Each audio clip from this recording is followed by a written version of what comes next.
Hello? Test, test, audio check. It's working.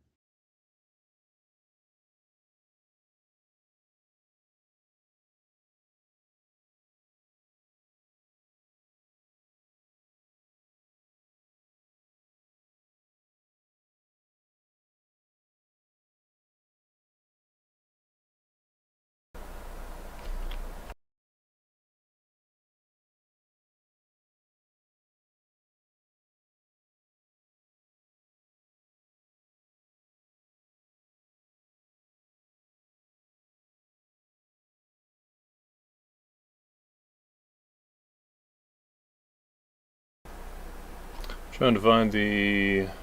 Oh, there it is.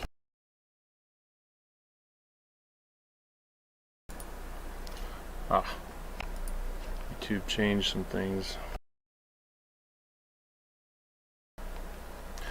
Waiting for some more people to come in. Getting all my settings all right. This is kind of like the preview show. It used to be YouTube, when you do a live stream, you would be able to start chatting with people before the actual stream started. Now, as soon as you connect to streaming software, it just automatically starts.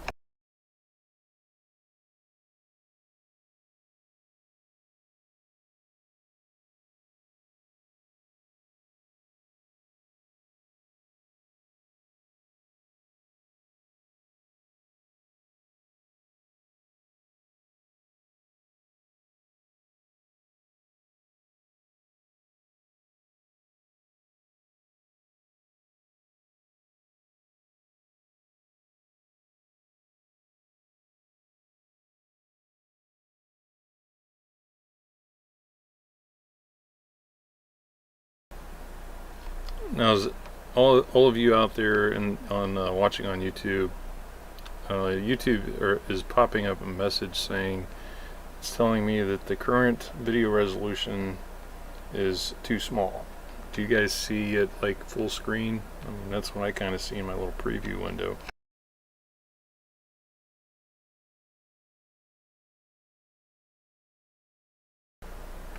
Okay, you guys see it full screen. All right.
Alright, now the whole world knows about it. I just pinged it on Discord. And we also got, for the people not watching the stream, I'm also in Discord, so I'm trying to do both at the same time. We'll see how that works.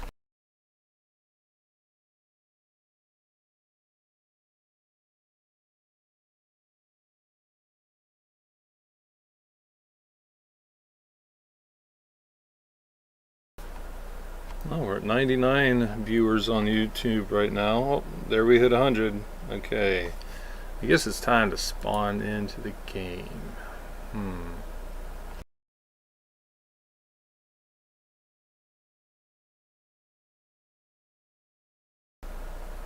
Oh, let's hope it works.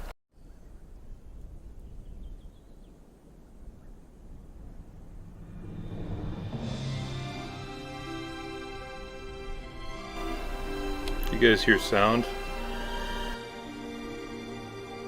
Only through your mic. Oh, the sound's not working in the... Oh, wait. Wait. Yes, it is. Okay, you guys hear game sound, not just me talking, right?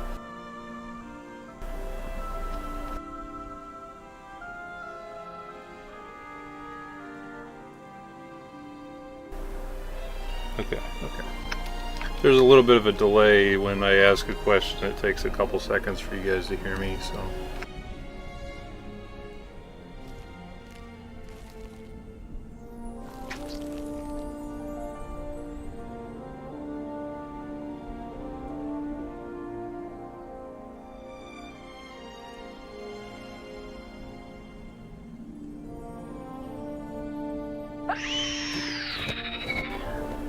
Okay, you guys hear that, right?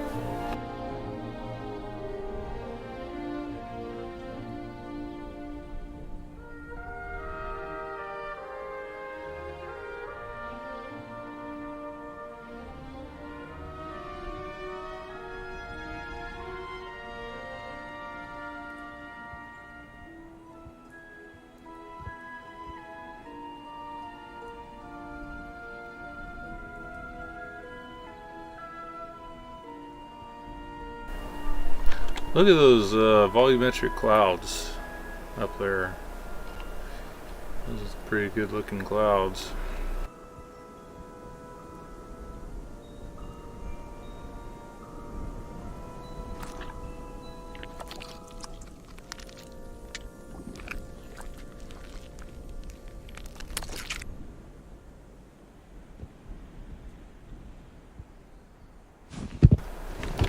So,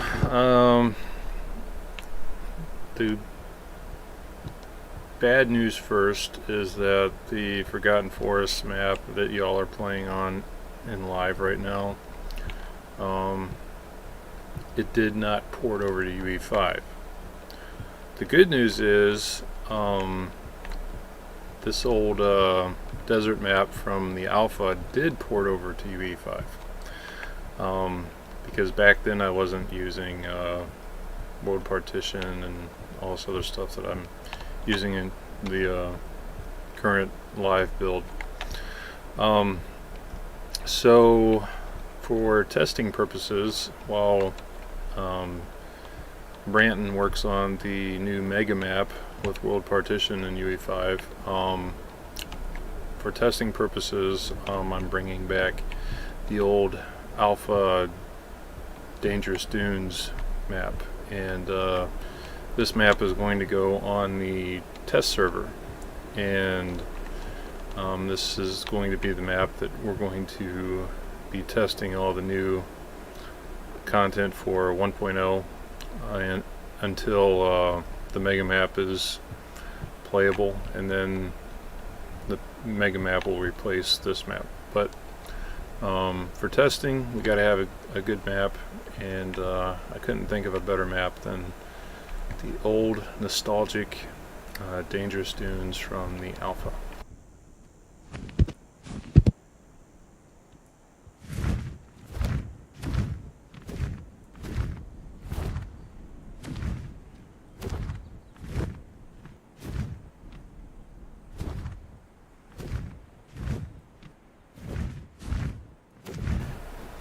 I hope you all like beautiful lighting, because Lumen is amazing.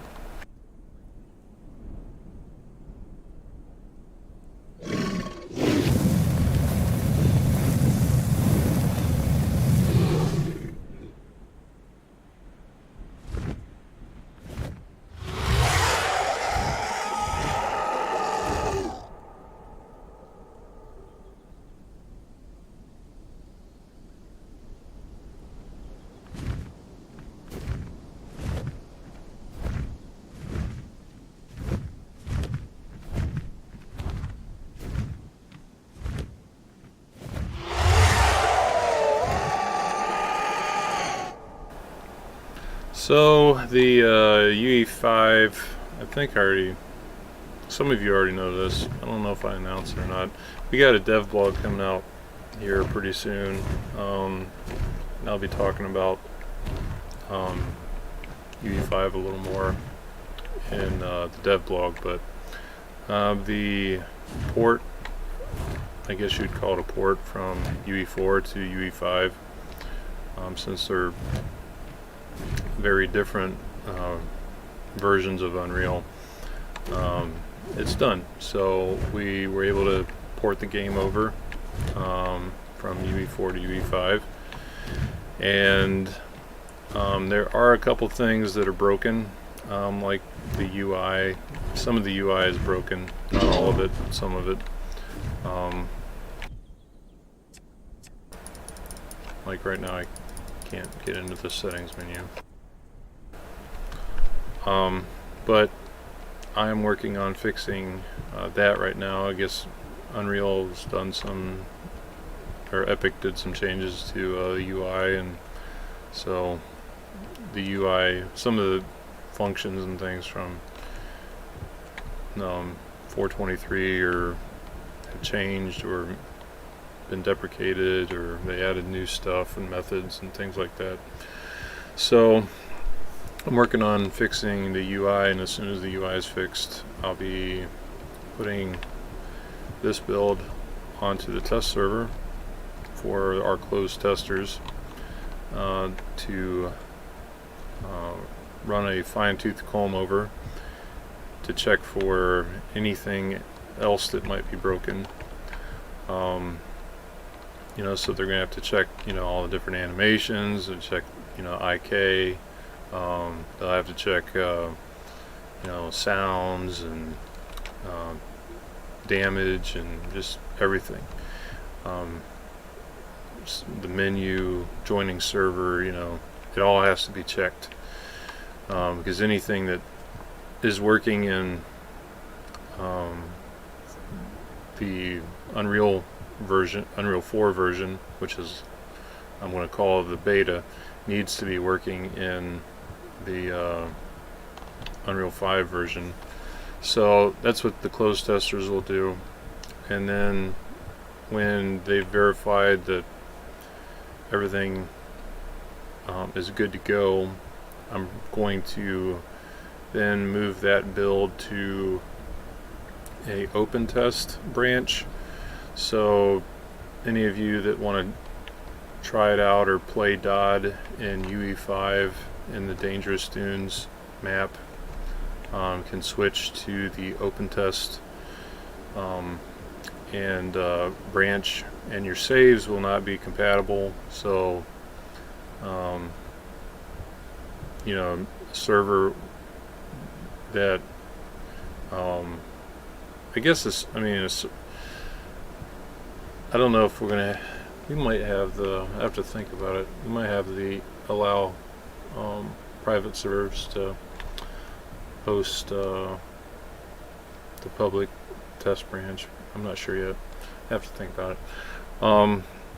But there will at least be an official server on public testing, and so you'd be able to like switch to public test and then switch back to the live version, and you know, just depends what you want to do. If you want to be kind of like, you know, getting all the new stuff as we piece together everything for 1.0, then, you know, play on the public test or the open test branch. If, you know, you just want to wait until it's all done and, you know, polished, then wait for the 1.0 release. So it'll be up to you.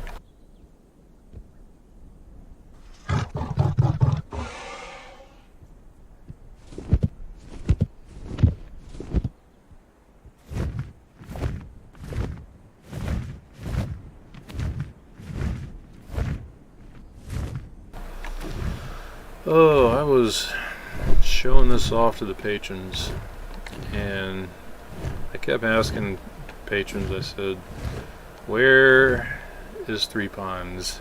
And It took us about an hour, but we finally found 3 ponds. That's how I'm really bad with directions, but everyone that kept saying go this way or go that way, it's over there. They just kept getting me lost. So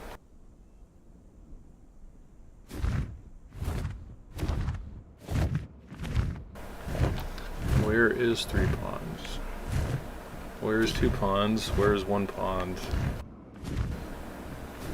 I can't remember.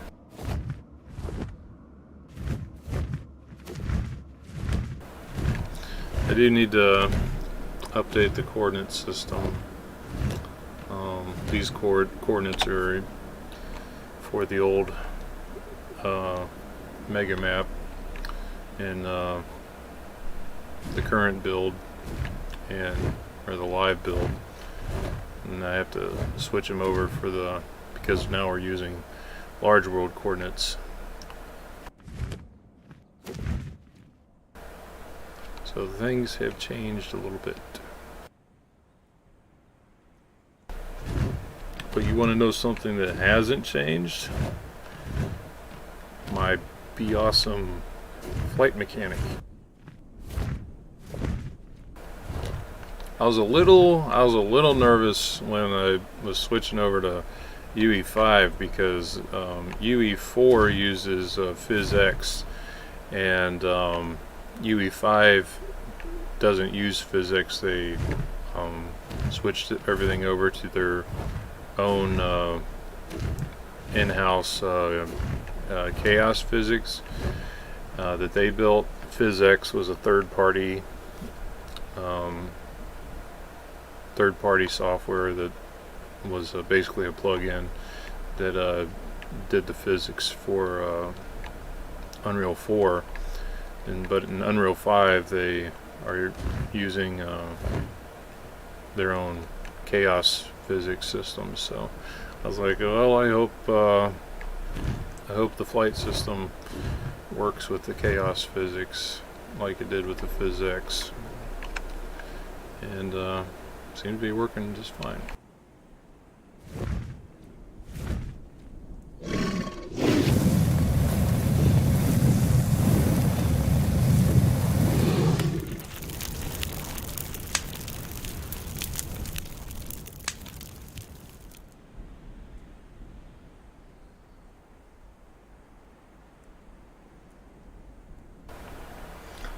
Yeah, some people have asked about what's going to happen to your dragons. Well, there was there was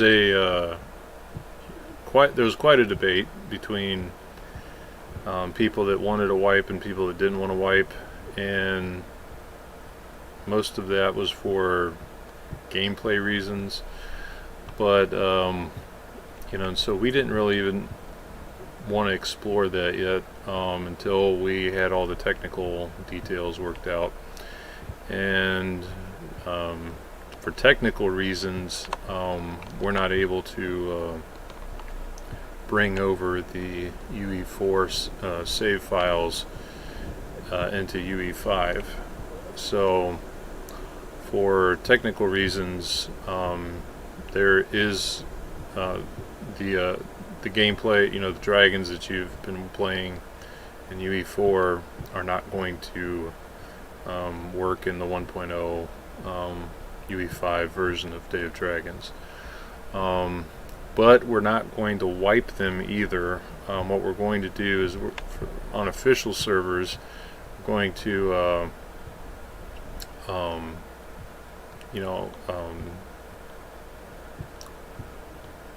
make a legacy branch of the game. So we'll still offer a legacy server and maybe a legacy PvP, maybe a legacy PvE. I'm not sure how many legacy servers we're going to have because I don't know how many people are actually going to play legacy. I have to figure out through testing what the minimum system requirements are going to be There's a chance that people that play Day of Dragons on really low settings right now might not be able to play on really low settings in the UE5 update because some of the new features in UE5 are built for a more modern hardware, and some older video cards might not support it. Older processors, the amount of RAM you'll need will go up a little bit, but I don't think RAM is really going to be the main issue. I think the main issue for a lot of people is going to be their video card, and maybe to a lesser extent their CPU. So, but I think as long as you got 8 gigabytes of RAM, you should be able to play Day of Dragons no problem.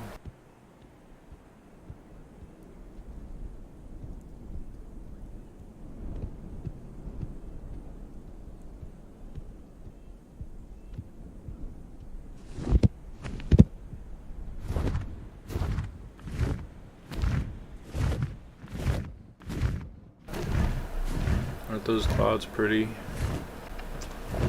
They're volumetric, fly-throughable clouds. I tried flying through one, but there's an invisible wall on the top of the map to keep me from flying too high, so I wasn't able to get up there.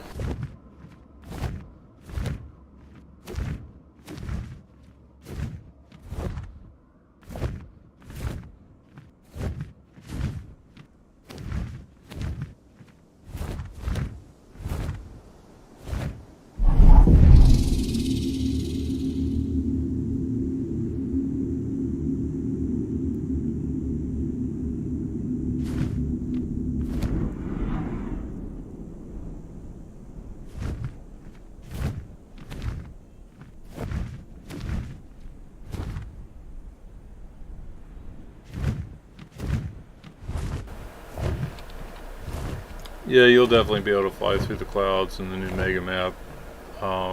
You could do it on this map too if I took the invisible box collision off the map. It will keep people from flying off the map.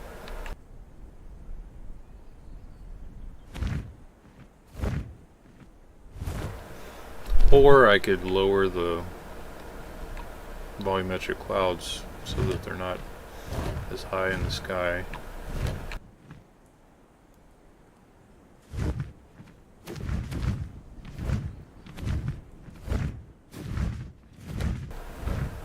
And just to be clear, this is not the mega map. This is the old dune desert map that we used in the alpha. Way back, right after the Kickstarter. But this guy wasn't in that map, were you? Well, you weren't. So shadow scales and flame stalkers and acid spitters have never been on this map.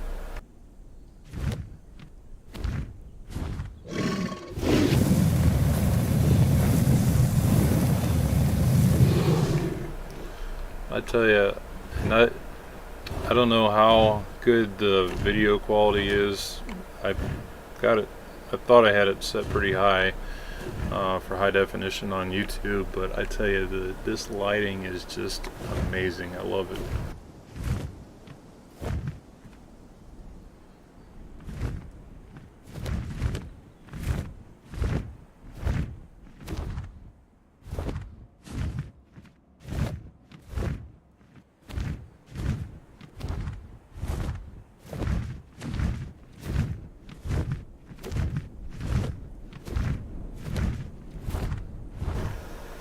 I know there's water around, but I'm really bad with directions.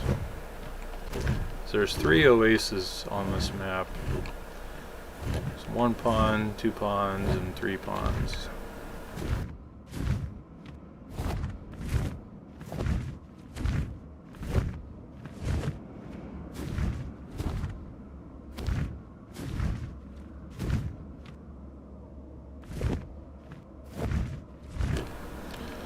This is Lumen, global illumination. This is Unreal Engine 5. So this is the new lighting from Unreal. Oh yeah, okay, so if you guys have a question, you can @BeAwesomeGames, and then on my other monitor I'm reading chat, so I'll see, you know, the @BeAwesomeGames there, and it makes it really easy for me to see the questions. But Aces Gaming, he says, what are your plans to create a fun and fulfilling gameplay loop to DOD? It's basically survive, and if you die you have to, you know, try to grow back again. There's going to be like quests and stuff, and there's going to be loot like dragon pearls that enhance your stats, or, you know, buff like nesting or things like that. And then if you die, you know, somebody can loot your corpse. And so the gameplay loop is basically try not to die, you know, and get stronger and more powerful.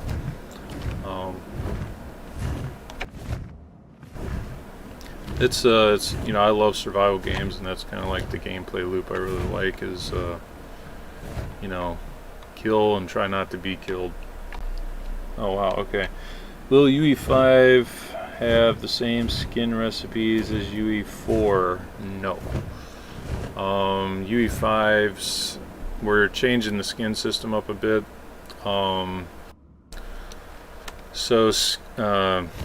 Skin crafting is going to be it's going to be more dynamic, to where when you make a nest and you're getting ready to lay an egg, you'll be able to craft the skin to a certain extent of your offspring. So the father and the mother will both have genetic stats with like the skin colors will come into those I call them color swatches.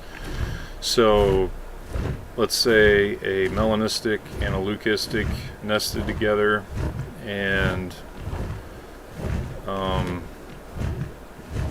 Grandpa A was, you know, Daddy's dad was leucistic, Daddy's mom was iconic, Mommy's dad was melanistic, and Mommy's mom was iconic. So the egg would then have like color swatches available to it from the leucistic.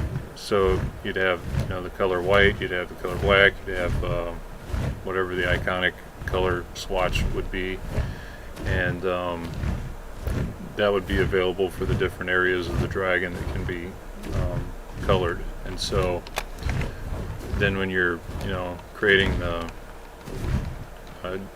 when you're skin crafting during the gestation process, not the incubation process, this happens during the gestation process of nesting, then you can basically, to an extent, choose the skin that will be on that egg.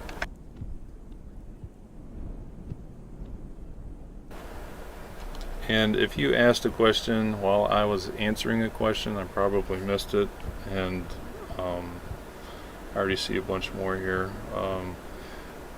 Will the new skin system also allow picking patterns along with colors? So instead of crafting skins, you craft patterns.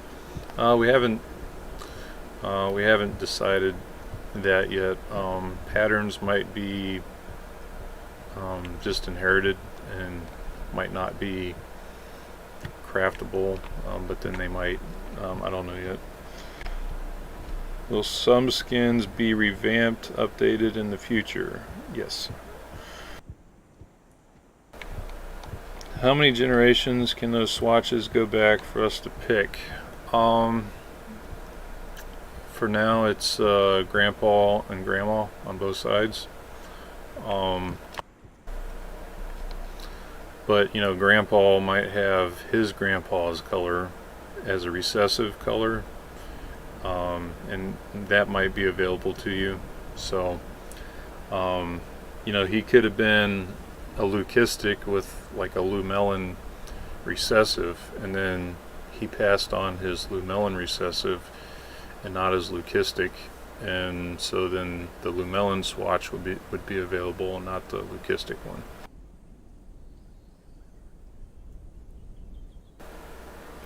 Will melanistic be one of the main skins you can choose in the spawn menu? Melanistic is, you can spawn as a melanistic if you've unlocked it, or if you're a Kickstarter and you already had it. And then if you are a melanistic, you'd also have your own melanistic color swatch available to apply on an egg during skin crafting. How long till UE5 drops on Dodd? I can't really give a date because I don't know. So like as far as like testing goes, that's probably going to happen in August, like when it goes to the test server. But the mega map, we got a lot of work to do on that. Branton is he's working on creating that right now. He's been working on it for a couple months already, and he's got several months more work to do on the mega map. Then we have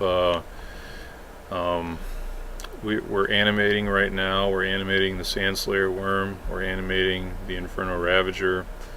We're animating the Bioluminescent dragon, and soon we'll be animating the Blitz striker.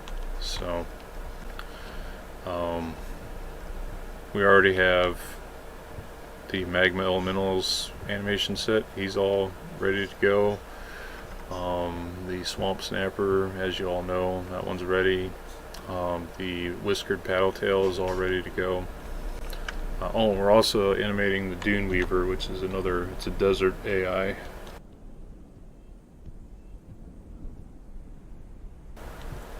Let's see, will the skins pass on to the new update? Let's say I unlocked the Mela. Will I have it on the new update? You're going to have to unlock it again.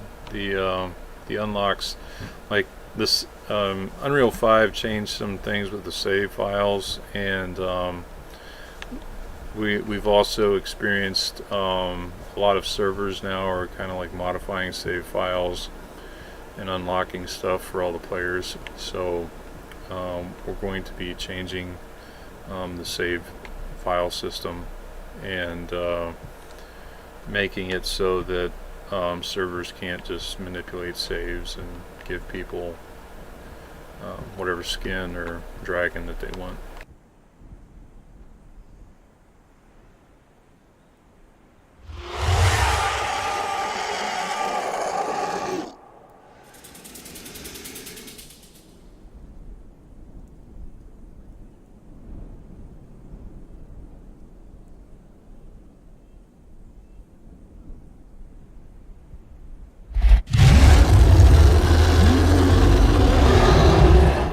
Let's see, will you be able to choose eye color too?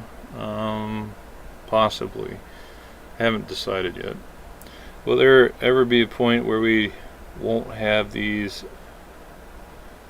content droughts? Well, we're hoping that we get to a point where we won't have content droughts, but Day of Dragons 1.0 is like the goal. That's what we've been working for since the Kickstarter, is the 1.0 update. And so right now we're in early access, and you know, sometimes the updates come really fast, sometimes the updates come really slow in early access, but the goal is 1.0, and we're still on schedule. You know, some things, you know, a lot of times during development things happen that are not planned, and so then you have to like adjust to whatever that was, you know, whether it's you know, like UE5 that happened, and you know, that took out some of my time that was planned for other things. You know, animators contracts, you know, expiring, or hiring new staff, you know, new devs, you know, things like that.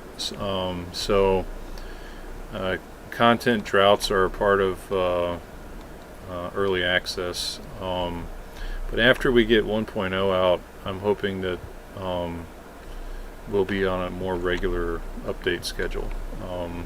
If you've looked at our Trello, we got plans for like 1.1, 1.2, 1.3, 1.4, 1.5, and you know, we're still a pretty small development studio, but we're growing thanks to you know, our patrons and Steam sales.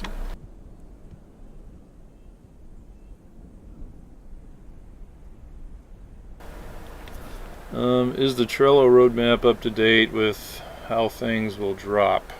Everything's subject to change.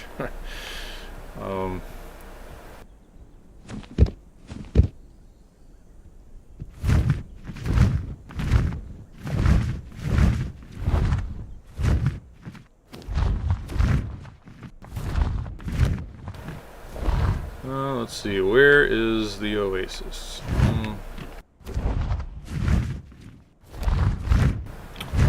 Will the bio dragon be able to eat meat as well as the bio flower? No. Is the bio flower a separate food source that works like elder dragon mushrooms? Kind of. The bio right now is the only nectarivore in the game, so only the bio is able to eat out of flowers, and bio is a herbivore. It doesn't eat meat. So if you kill a bug or something for it and give it to the bio, they won't be able to do anything with it. Will we be able to collect objects, items, and create a hoard of, you know, of like gems or gold? No. There is going to be like loot in the game. It's going to be like dragon pearls, and you'll be able to carry just a couple of them in your inventory, which in the game is your crop, your stomach. It's like a separate stomach or something. So you basically eat the pearl to store it. But dragons don't really need much else.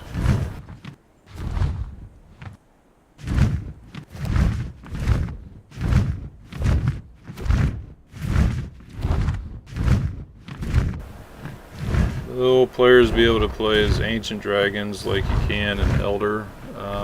We're not ready to talk about that yet.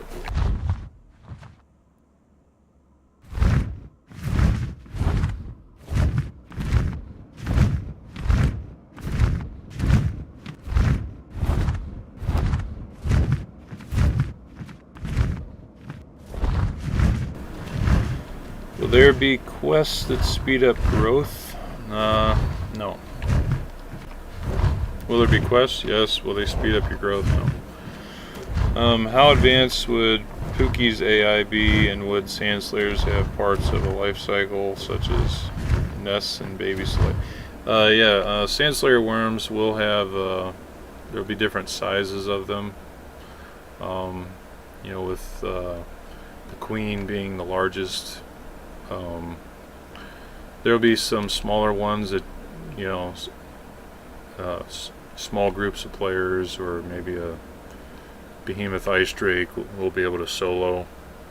And they might have a pearl in them, but it'd be like a lesser pearl.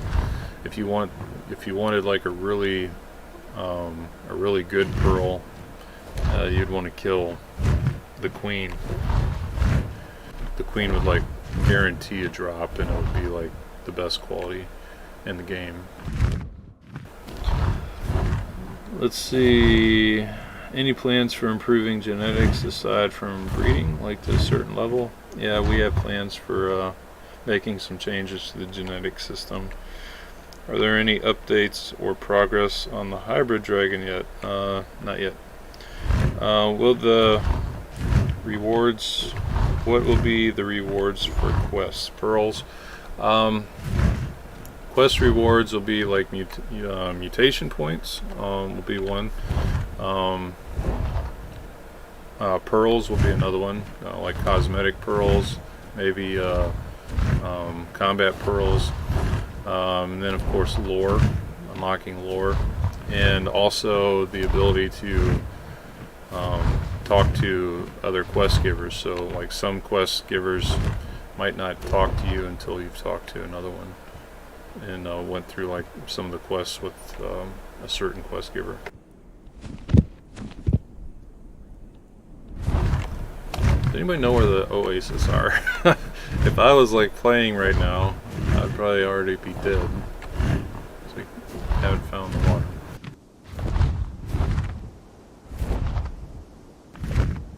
Jo, check your DMs. I sent you the cords from a Patreon. Sent them to me. Oh, can you tell me what they are? 979 south, 591 west. You said 979 south? Yes. Oh, went too far. Which one is that? Is that Three Ponds? I believe so.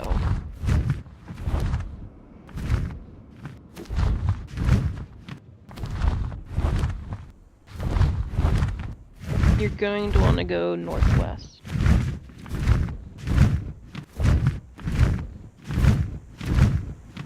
Because it's 591 west.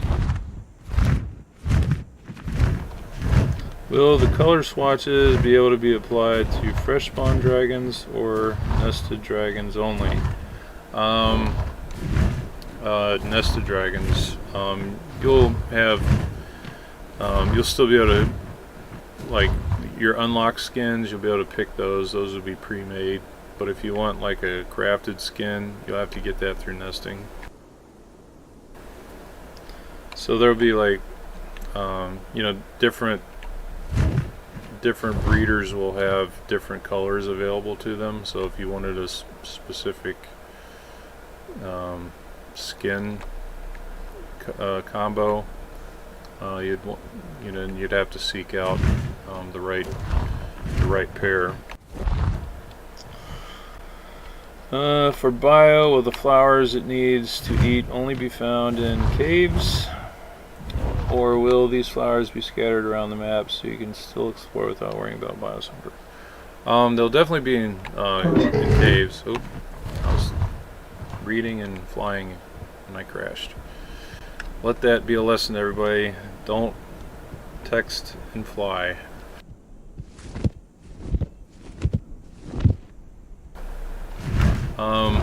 The flowers will definitely be in certain caves. I don't know if they're going to be outside of the caves. There's going to be a lot of different caves that will contain the flowers, not just the shimmering caves. And there'll be caves scattered all around the world. So, but there might be biomes where the flowers grow that they can eat. Like, it might not be the same flower, but it might be an edible flower that grows outside of the cave. What were those coordinates again?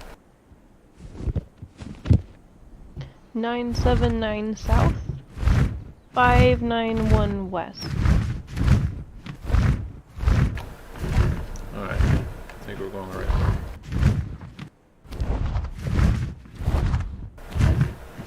How long will it take for a Zigovo and a Bio to grow? Not very long. I think the Zigovo will grow in about 45 minutes. The full adult. and the bio would probably be maybe around an hour and 15 minutes. I have an algorithm that does the math for me. I have to look and see what it is, but it'd probably be around 45 minutes and an hour and 15 minutes.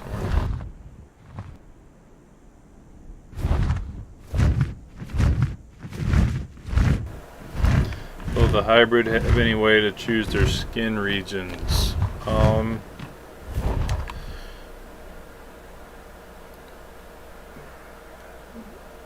There is going to be a way with the way the hybrids are going to work, because to unlock, to be able to play as a hybrid, assuming you're not a Kickstarter, you have to find a hybrid dragon egg in the world somewhere. And oh, hey, look what I found. I see green. I see trees of green. Red roses too.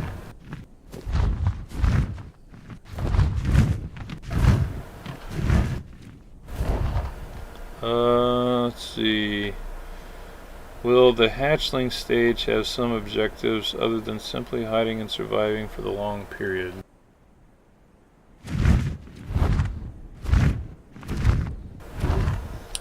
Hatchlings are basically about growing, and, surviving to adult.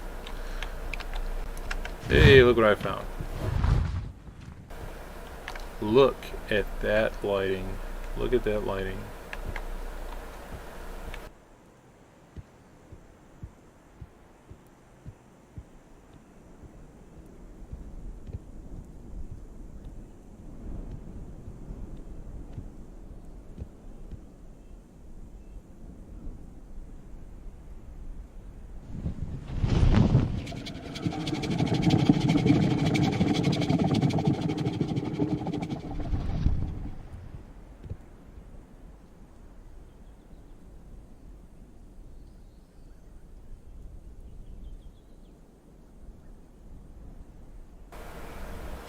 Does the idea of customization options interest you and the team at all?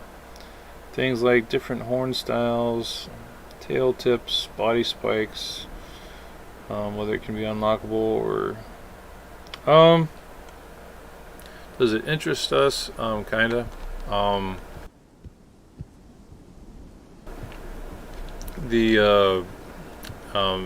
Those different horn... There's two different ways to do that. One way is through morph targets or blend shapes, and another way is through a meshes, where the mesh is like made separately and attached to the dragon's head or whatever. I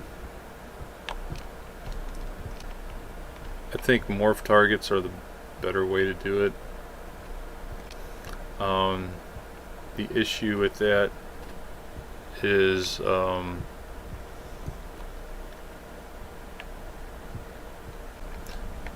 way our growth system works.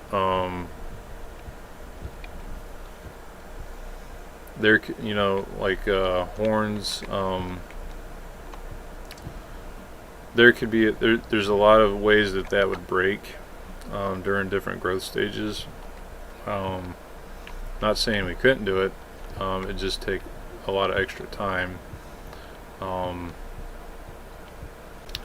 But it's something we're open to. But it's not something that's really important to us right now. We have a lot of other things that we want to get done first. Will there be an update before the UE5 update? Maybe. There will definitely be UE5 updates on the test server and the open test server.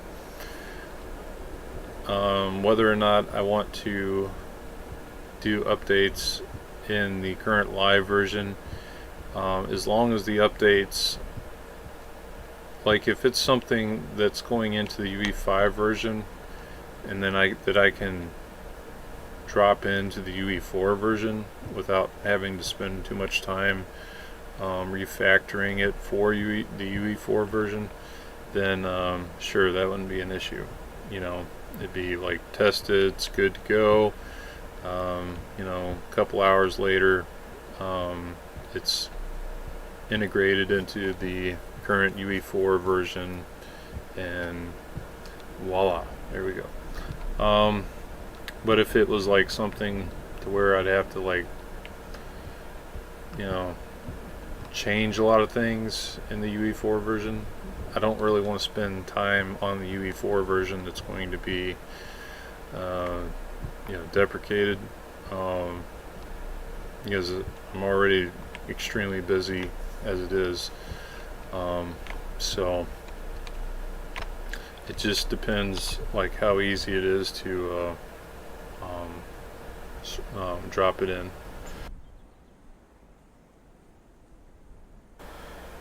Let's see, will there be footprints? Yes, we already have footprints made. They're decals, and they'll be in the 1.0 in the UE5 version, but they never made it into the UE4 version. They just weren't a high priority on my list, and so I never got around to adding them, but they are done. Will there be a burrow mechanic in the game? I'm not sure yet. Will there be new things to give the hatchlings a better chance to survive? Yes, there definitely will. We're making like little nooks in the new mega map that only hatchlings can get into. And you know, Branton, our level designer, he's really, really good. And he's got lots of really, I mean, the things he's doing and his ideas, they make me smile, and I got like high standards of quality, you know, that's like, and you know, I'm really liking what he's doing, so I'm sure you guys will too. Let's see, will there be a timer for hatchlings that will prevent them from getting killed right away?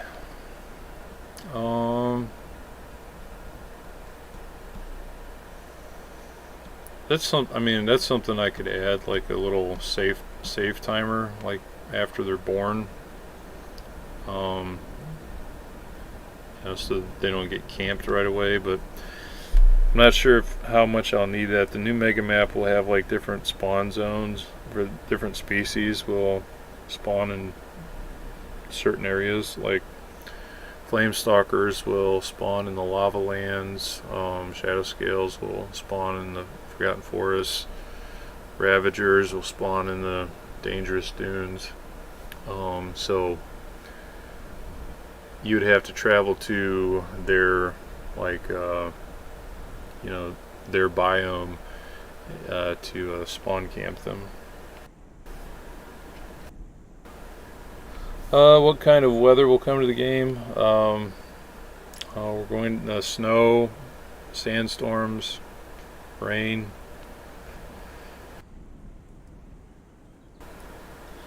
When will the UE5 public test servers be expected to be available?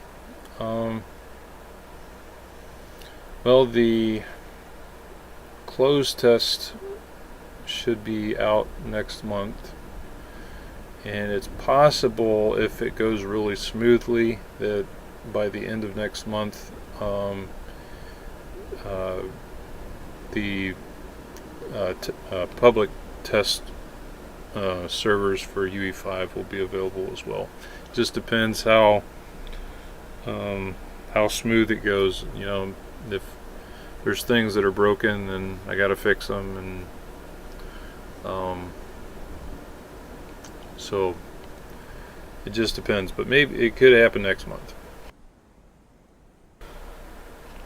Will certain dragons have weaknesses to the weather or buffs? There will be, like, penalties for some dragons being in certain climates. Like, it's not, I don't think it's so much a weather thing, but I guess I could maybe add that. But like a flame stalker would get no penalty for being in the dangerous dunes, but he would definitely get a debuff for being in the the winter winds up in the Arctic North area. And likewise, like a frostfell, if he came down to the lava lands or the dangerous dunes, he's out of his habitat, so he's going to have a debuff applied to him as well.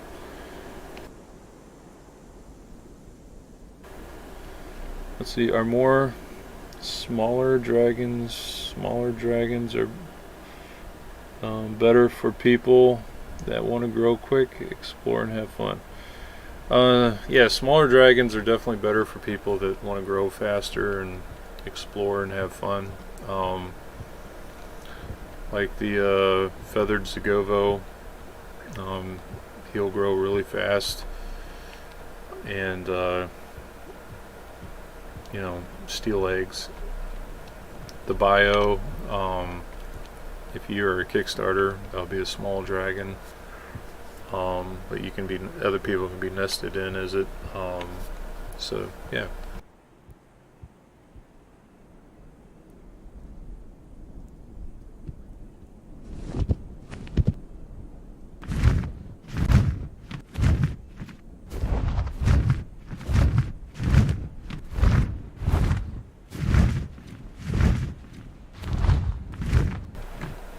So if I pay for my own server, I can't just do what I want, make myself or others alpha or change skins just to see, have fun.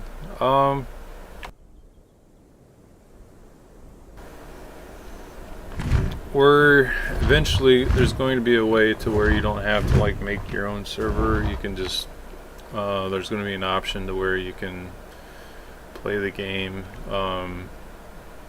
like single player, but it's not so much a single player game. It's basically allows you to play in like a sandbox mode, but just by yourself.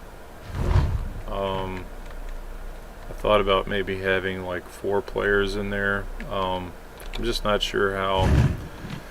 I'd have to test it. I'd have to try a listen server and see how it does with a huge 32K map while you're hosting other players. I'm not sure. I'm not sure that would. You'd probably have to have some really good bandwidth and a lot of RAM. But I guess it's possible. But I do want to have like a single player sandbox mode to where you can get in there and just goof off by yourself. Yeah. That would be really easy to do. So.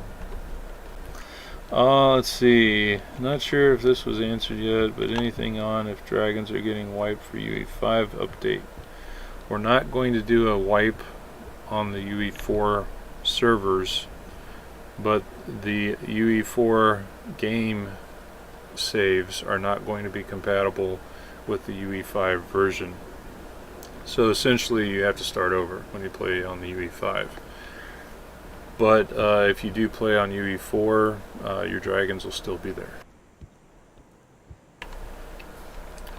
I'm not sure how long we'll keep legacy versions going. I guess until the servers are dead and everybody's on the UE5 version.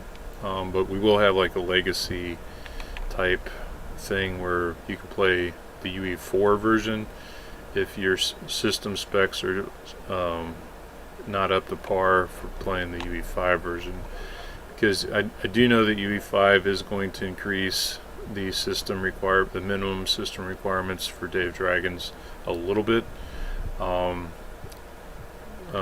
in like memory and CPU, but also in not just graphics card power, but also like the technology in the graphics card. Like it's going to have you're going to have to play with like a graphics card that supports like SM5,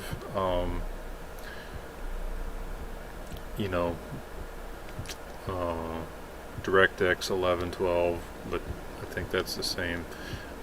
No, I think DirectX 10 cards play the current Day of Dragons version, I think. But that won't be the case in UE5. You'll have to have a DirectX 11 or 12 compatible card, or a Vulkan card. You can play Day of Dragons in Vulkan mode. Let's see. Will there be footprints as you're walking? Yes.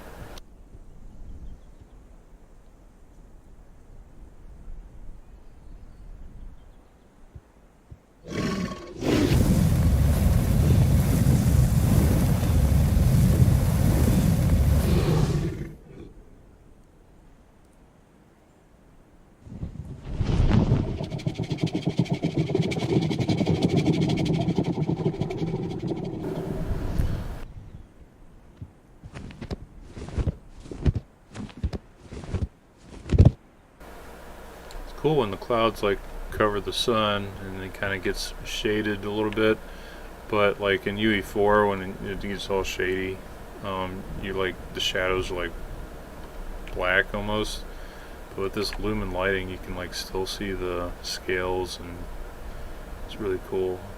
I love this lighting.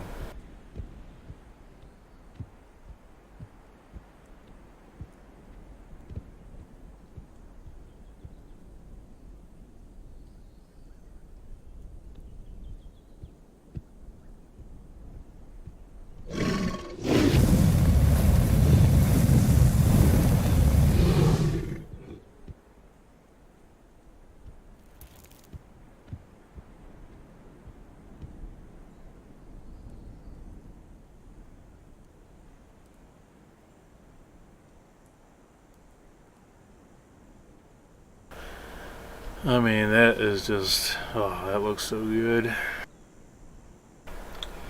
Let's see, will there be collision? Trampling and dive bombing into other dragons that cause damage. The collision is going to stay the way it is. That would just be really annoying to constantly be running into other dragons' wings and tails and things.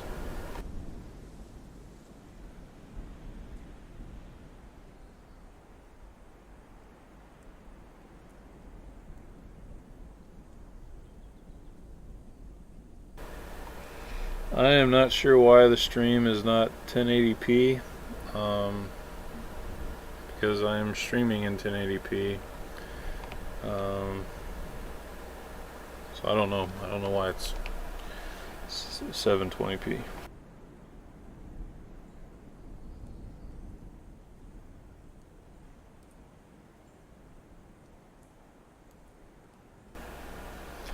Can I show you the weather? Not on this map right now. Well, combat gets stuff like dodging and blocking, so combat is more than just tail riding.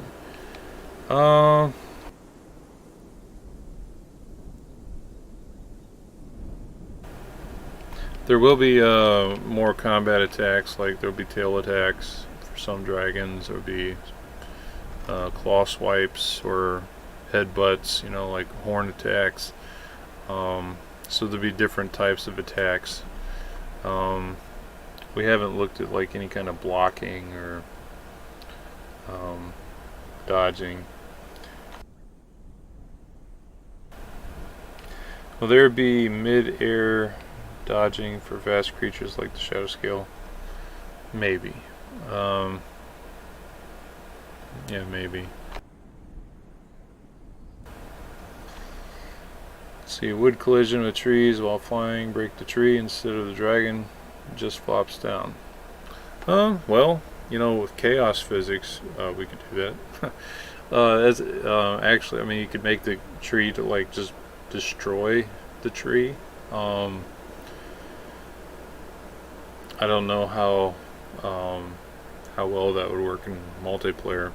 Unreal 5's got really what's called data layers, which is really cool because like in Unreal 4 they didn't have this, but before we were asked, like, could like something like change the world, like could you like start a forest fire and then all the trees burn up or something like that, and back then I said no, because UE4,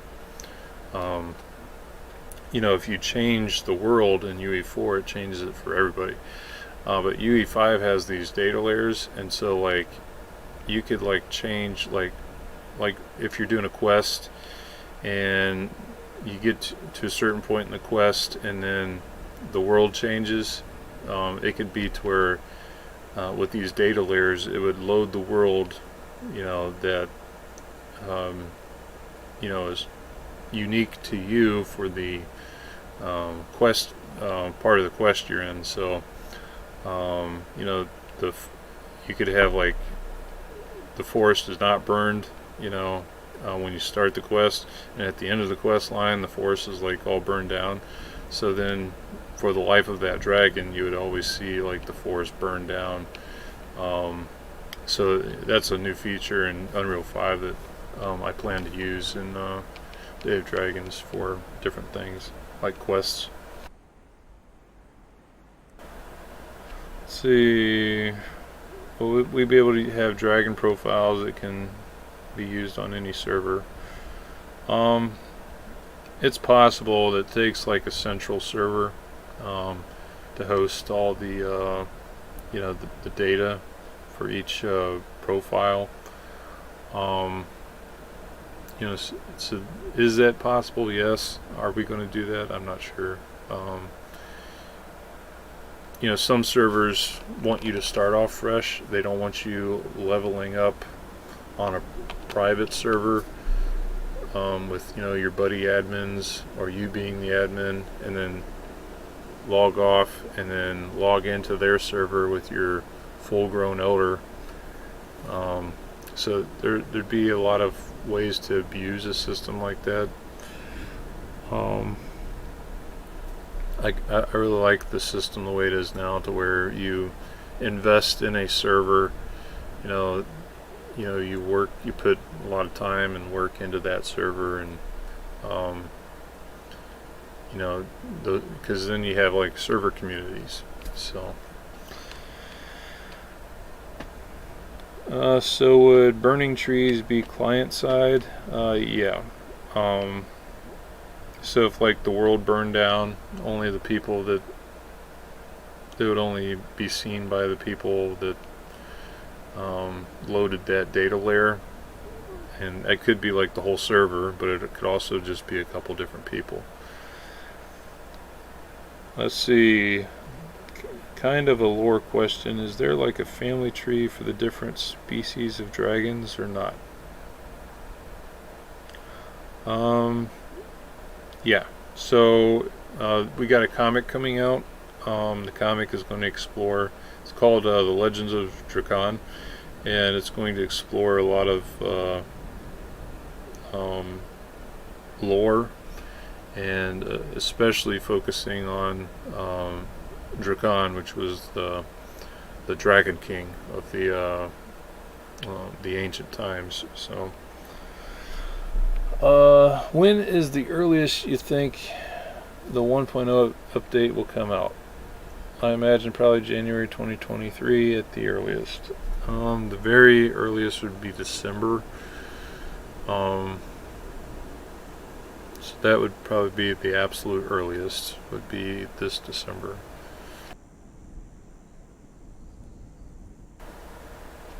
Will dragons get more than 5 calls? Yes.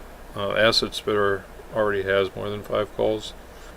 I think 9 calls for the Acid Spitter if you have all of them. Like if you own the Acid Spitter DLC, that gives you 3 calls, or it gives you 3 more calls. And then if you are a patron, I think it's the Lifetime 100 club, they get an additional call. So there's a total of 9 calls for the Acid Spitter right now. Everybody else only has 5. But more are coming for everybody else. It's just right now we're focused on the important stuff, and the emotes will come later.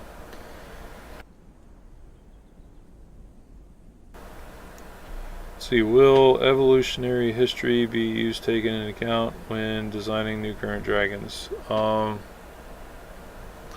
We use, when we design our dragons, a lot of times we look at animals in nature, and we look to see how in dragons are, you know, they're mythical. They're not like real creatures. Most of the dragons, like in ancient Earth lore, were actually dinosaurs. But a lot of what we get with dragons, like, you know, one dragon might have like a cat-like walking features. Then we might have, lizard type head features. We might use bat style wings. So we try to reference nature as much as possible when designing our dragons. So let's see, will there, or lore question, is that another question? I lost it. Lore question, is the moon up in the sky actually the other half of a double planet system? It's either big or very close to seem so big. The moon you see is Norak, and that planet is that's the home of the elementals. And in the lore, they arrive on this planet through asteroids impacts, and so that's how they get here. But it is a moon. It's not a space station, it's a moon. Will different dragon wings flapping sound different due to the size and how? Yes, we're definitely going to be working on that. I want each dragon to have its own unique flap sound, and I want bigger dragons to sound like they got big wings, and smaller dragons to sound like they have small wings. Right now, every dragon uses the same sound pretty much. It's just softer or louder depending on whether it's a little one or a big dragon. So, but we do want to make the flying sounds more unique. When can closed testers be expected to start the UE5 testing, and what all will be included for them to test? August. Everything that's in the current live build except the map will be in the UE5 build that's coming to the closed testing. I'm redoing the UI, like a lot of the different UI features that are broken. As soon as that's done, it'll be ready to start testing. So they'll be basically testing the UE4 game in UE5 with a different map. And the map is, it's just the world you play in. It's not, we are using new features with world partition and things like that, but most of the testing is going to be like to see what all is broken and what all is still working. Will you be looking for more closed tester applications? Definitely, yeah. Midnight handles that, and I don't know if I don't know where the application stuff is at, but I know a lot of the closed testers, they invite their friends, and we get a lot of extra testers by way of sponsorships. So let's see, will there be AI controlled dragons in the world while in sandbox mode or on a server? Will there be various other non-dragon animals to hunt? Definitely going to be more non-dragon animals to hunt, like the big sand slayer worms. We got more AI coming. We do plan to have feral dragons coming into the game way down the road. These would be like AI dragons, but before we start modeling and animating and working on adding feral dragons, we want to make sure that we get all the starter dragons and the Kickstarter dragons in the game. Let's see, is there anything about a portal teleport system that will ever be introduced into the new map? I've seen people mention it a few times in global chat. The new mega map uses world partition, and we don't need the portals anymore to go from different biomes. The only thing we would use portals for is maybe level instancing, like if you're going to like a boss fight somewhere, only you and your group, then we would use portals for that. Or if, like, you know, there was a fast travel, we'd use a portal for that. Or maybe if, you know, the clan caves were like their own little thing and you had your own little enclosed area that you get to, and, you know, through portals. But other than that, we wouldn't need portals for anything. So, is the rhino based AI of the rhinos in Avatar? They're beautiful. I think the rhino AI is like a mix between a rhino and a certain kind of beetle. It might be like a scarab or a beetle or something. Elephant beetle, I think it is. I think it's a rhino and an elephant beetle kind of mixed. Will Kickstarter dragons ever be given a chance to come to newer players without being nested like the Biodragon? The Biodragon is not going to be available for sale again. So it was a Kickstarter only dragon, so there's only two ways to get a bio. You either got to get a bio dragon key from somebody that was in the Kickstarter, because some people have spares. I know there's some people that are saving them and haven't used them yet, so that's one way. Another way would be to get nested in by somebody who is already a bio dragon. Well, I guess there's a third way. The third way would be to win a key in a contest, which are few and far between. We don't have a lot of contests, but when we do, we usually give away keys for different things. Let's see, will you do balance changes to already existing new release dragons because they're too overpowered? There will be balance changes, yes. Every time we add in new dragons, there will be balance changes.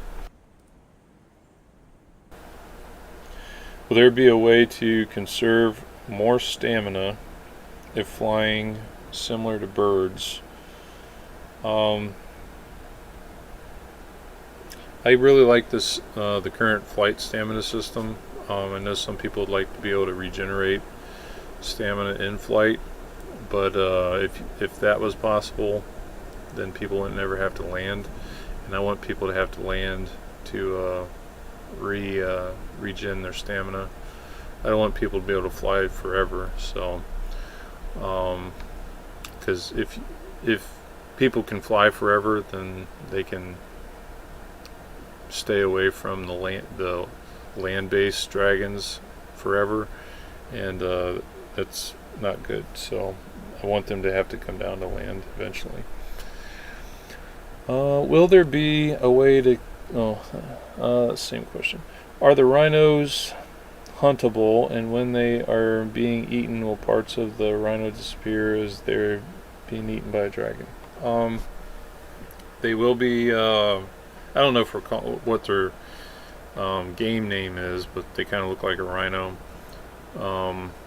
They are a class 7 creature, I believe. They're going to be very dangerous. They'll be pretty docile until you get too close to them, and then they'll be like really aggressive.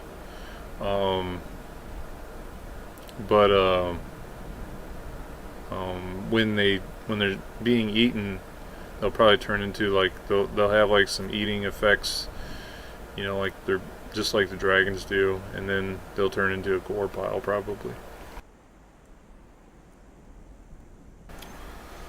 Let's see, will some dragons have the ability to teleport? I don't know. When will animation progress start on the nurse dragon, and has it gotten an official name yet? We have not named the nurse yet. I know we need to. It has been rigged. The skinning's not done yet. I think before we changed the Trello around, we were rigging that the nurse dragon because we're gonna do the nurse and the Singe Crest, but then plans changed and we changed around the Trello. But the nurse will be animated for the 1.1 update. So, oh, I just died. So in 1.0, we should have the Inferno Ravager, the Bioluminescent, and the Blitz Striker will be the 3 new dragons coming to the game. And then in 1.1 will be the Nurse and the Singe Crest. And currently we have 3 animators, and we're working on trying to get our 4th.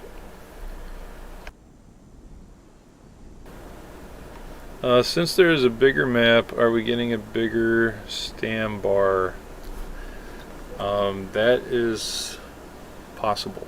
That is possible. A lot of that decision is going to be based off of tester feedback. So when the testers are flying around the mega map, if they say, hey, we are running out of stamina too quickly, we need more stamina, and then you know, that's when I'll make that decision. Will there be various small bird species that fly in flocks and nest in trees? That's a parrot question. Is the Kickstarter early testing the same as the closed testing or different? So if you have a Kickstarter testing, it doesn't mean you have closed testing. It's different. So the Kickstarter is basically like a head start. So when 1.0 is ready for release, the Kickstarters that got the beta access perk, you'll be able to start playing it a week before, or you'll be able to start playing like the Inferno Ravager a week before everybody else. The people who have the Bio Dragon won't have to wait a week to be able to play it because they already own it. So that would pretty much only apply to the Inferno Ravager when it comes to 1.0, but it would also apply to like the Nurse and the Singe Crest when they come out. You'll be able to play them a week before everybody else. Let's see, are you planning on going the way of modding support for user content or an anti-cheat to block that entirely? I'm not opposed to adding mods or mod support to the game, but like that's really far down on the list. I need to get the game out for you know, the vanilla version of 1.0 out before I would look at, you know, adding mod support.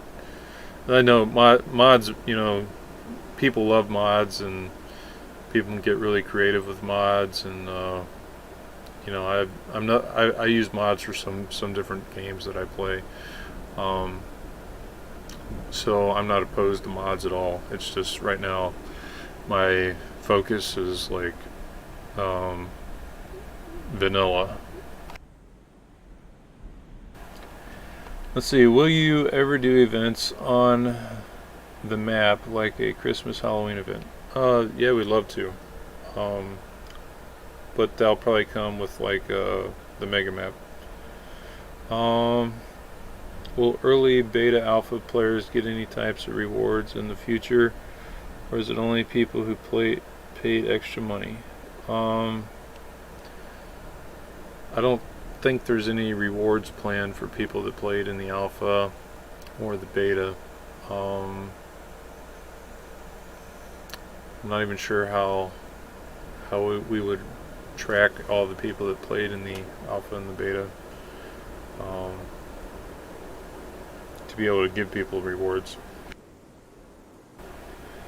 Let's see, are there dragon species that can eat various plants? Yes. The nurse dragon is one. Let's see, is there going to be other ailments? Oh, I should spawn. I was reading YouTube here. Let's see, shadow scale?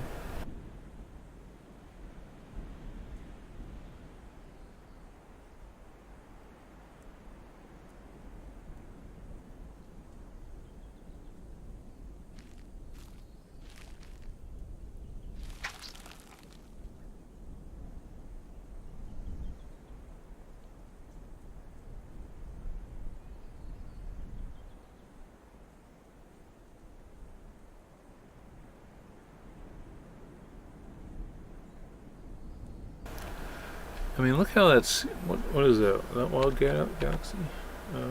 Night sky. Look how that... I mean, look at how the skins look in this lighting. I mean, wow.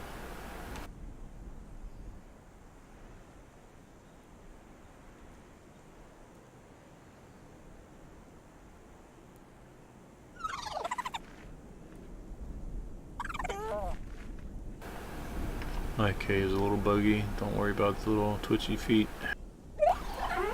We'll get those fixed.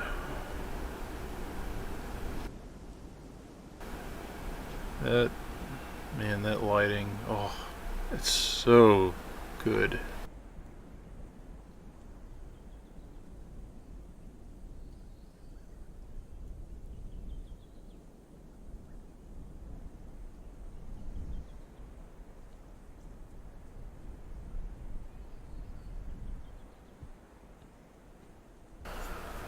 Let's see, adding on to my last question, could see who played early beta. Okay. How do you think hybrids colors work when spawning in? Can you have black gold on hybrid if you own both metal and gold skin? Or yeah, so the hybrid, the way you're gonna have to find a hybrid egg out in the world, and then you're going to have to figure out how to incubate it. And during that incubation process, you know, there will be a way to apply skin. You know, if you have an unlocked skin, you'll be able to apply your unlocked skin to the hybrid.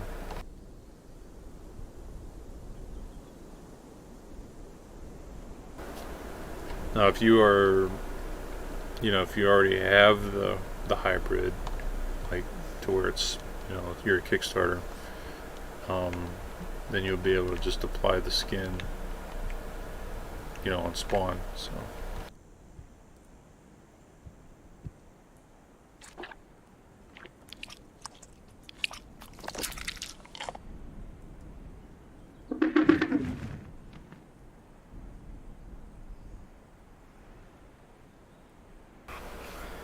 Will the bio dragons be able to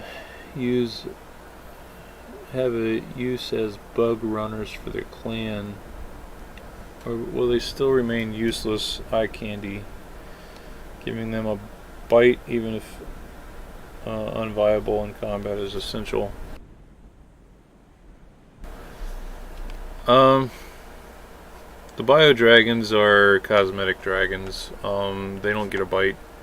I know some people don't don't like that, but there are animals in the world that don't bite, and they're very docile, timid creatures, and they don't bite, and they have 0 combat abilities. And for us to have any kind of cosmetic dragon that's, you know, was a Kickstarter exclusive, it has to be something that is purely cosmetic and has no combat abilities,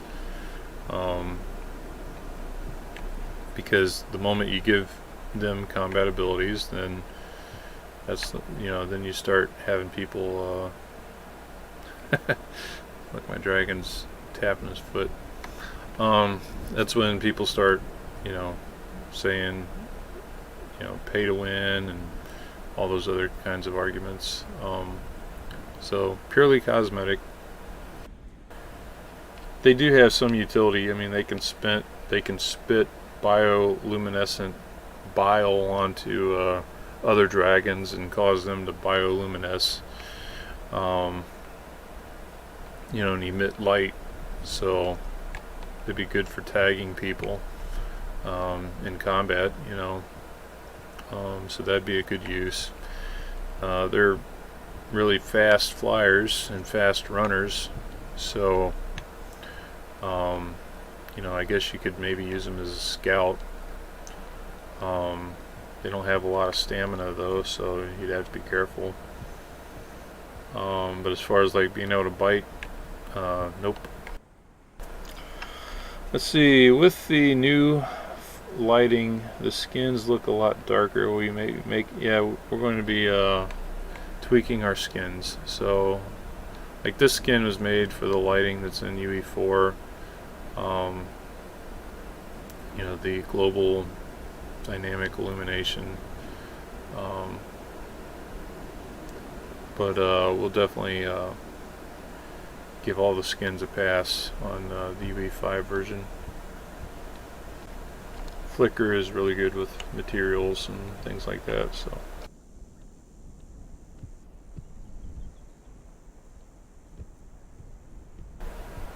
Will dragons have an actual hatching animation instead of appearing out of thin air? I do want to add that, where they actually hatch out of the egg instead of just poof.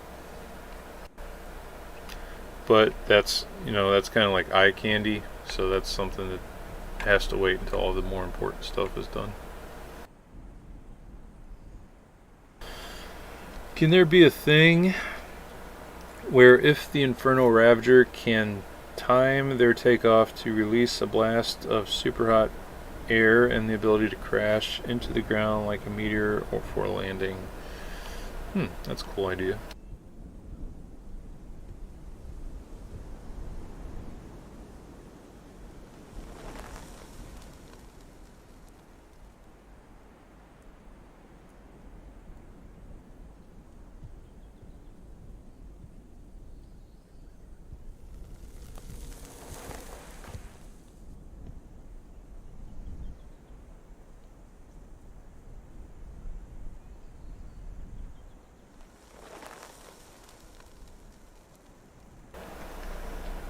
That's interesting.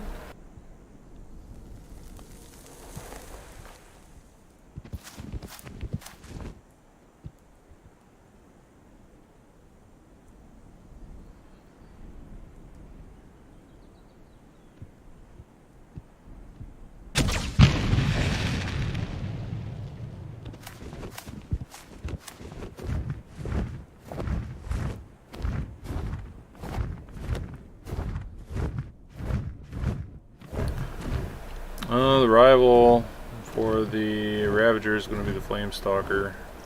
They're going to be very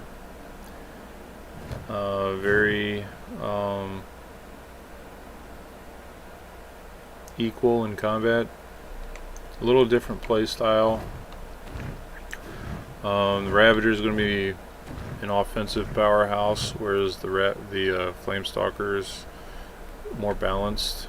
So Ravager does more bite damage, Flamestalker has more defenses.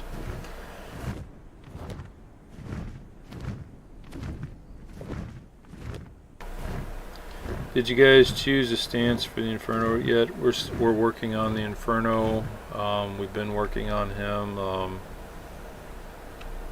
And when you say stance, I think you're talking about the way he stands. I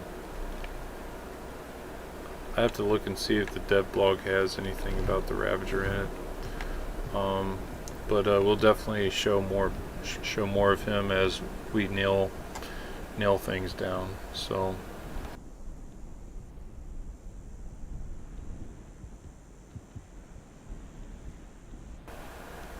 would you get rid of mixed packing? We are going to be changing the clan system a bit. Or do you mean for groups? That's a discussion I'm going to have. I'm going to sit down. I'm going to talk to the admins, and I'm also going to talk to people in closed testing, and we're going to talk about things that we need to do to improve the PvP experience. Major issues are camping, griefing, clans, just wiping everybody out, things like that. So, and those things happen even in games that don't have clans, because people still get together in Discord and they say, hey, let's go over to Big Tree and kill everybody in Big Tree area. And even if they're not in a clan, they still do that. That's something that happens in survival games, Ark, etc. Let's see, could Bio get something like a lick for its bite animation instead of nothing? It wouldn't do anything, just something cute. That's a good idea. That parrot, write that down. If they don't get a bite, they should get something cute.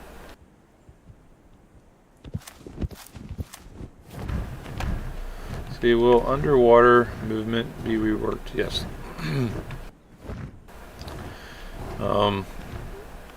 We gotta change things for like the oceans that are coming into the mega map.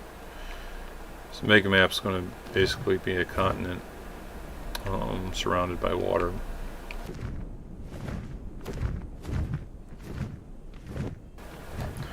Let's see, will there be an underwater area? Yes. Perhaps mainly. Yeah, there will be aquatic dragons coming down the road. The first one is going to be like a Eastern style dragon. We call him a long drake. That'll be our first water dragon.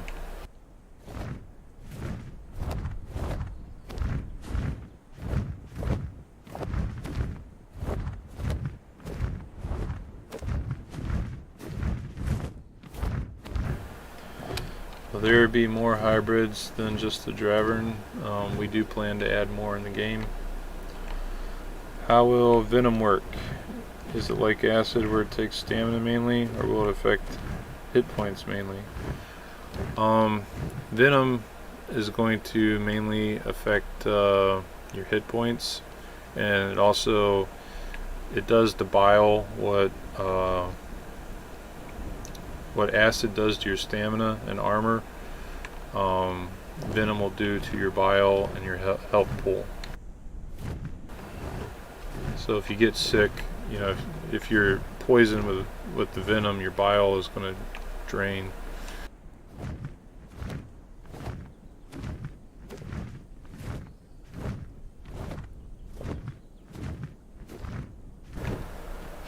Let's see, do water dragons breathe fire? No, they're not going to breathe fire. We're looking at, for water dragons, we're looking at things like a new water element. We're looking at lightning. We're looking at ice as being things that, and venom even. But not fire, not plasma.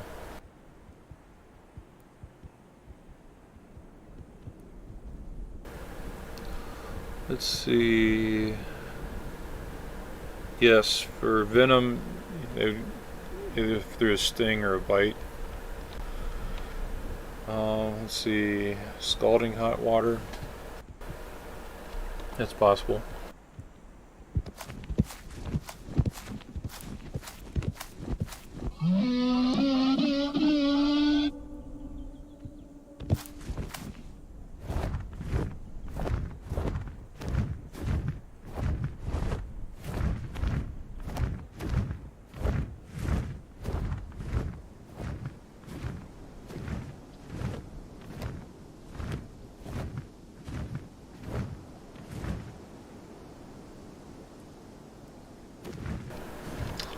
Let's see, will there be a system happen where there can be a random horns? I think I already answered a question like that. I have a suggestion for the water drake. It can be like the Scaldron. It can spray boiling water. Yeah, we're thinking about adding a new water element. So, you know, for the when we do the ocean dragons, start bringing them in.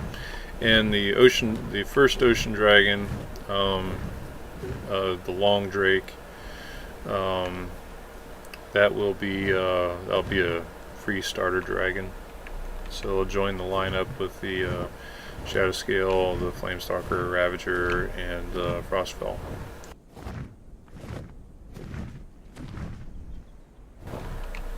Let's see. Yeah, this is the old alpha desert map, and I don't really know where everything's at. It's been so long since I played that map. But I know there's 3 oases on oases on this map, and I was at one of them. I think I was at 3 ponds.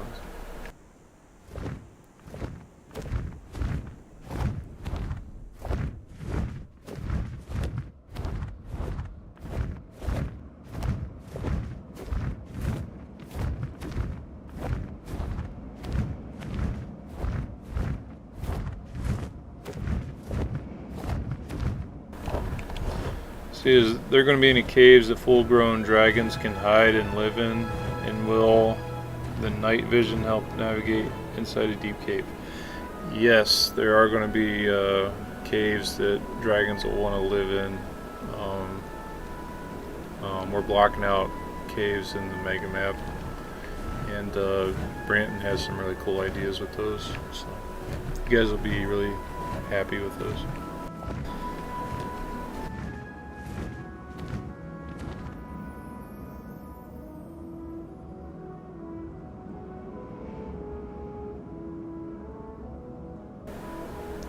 How will the Behemoth Fire Drake look like now, because it will not be a dragon anymore?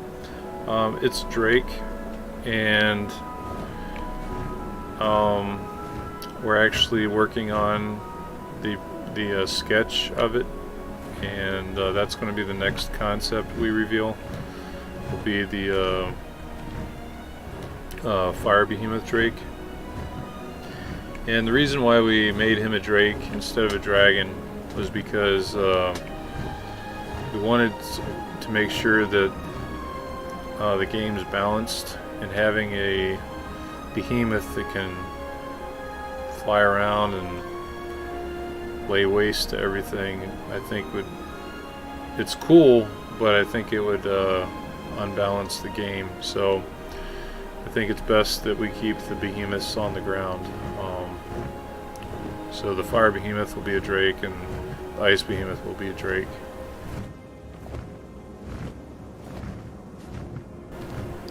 Any ideas on what the Venom Drake will be like, or is it too soon to really ask? The Venom Drake is going to dwell in the desert. It's going to have, we're looking at like a scorpion tail type thing. So, you know, where it can like inject venom with its tail. Yeah, and it's going to be about the size of a acid spitter. And in the lore, the acid spitters and the venom drakes, they are rivals. They hate each other. So.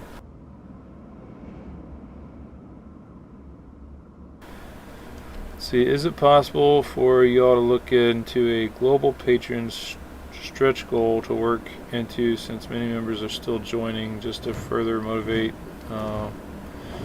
Never actually thought of that, a global Patreon stretch goal. That'd be pretty cool.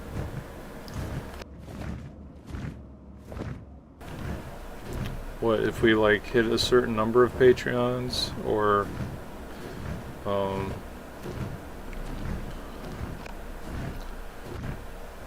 maybe we would do that like after all the Kickstarter dragons are in the game, because I can just see all the criticism that we would get for having like a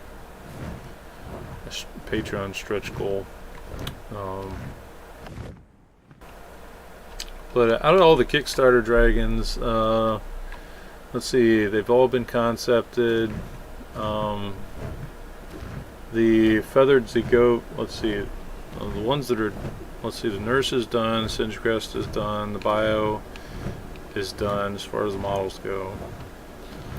The Zigovo is being feathered right now. His model is pretty much done. He's Flicker is putting all his feathers on him. The Behemoth Ice Drake is we got the model done. How is finishing his he's like finishing the high poly and stuff like that. So he's Zigovo and Ice Behemoth are both being worked on right now. The bio is being animated. That's going to be the first animated Kickstarter dragon. That's the one that was specifically pledged for. So that one will be coming in 1.0 as we promised in the Kickstarter. And so the only one left that we need to model is the hybrid, and I specifically wanted to wait till last. I was saving that one for last because he's got the 4 wings, and I wanted to make sure that we had our our wings and like our wyverns and our hand and or claws and or whatever you want to call their hands or paws or whatever, and their wings and feet and everything. I wanted to make sure that we had all those down pat before we started working on the hybrid, because the hybrid's the most complex model out of all the Kickstarter dragons. So he's coming soon.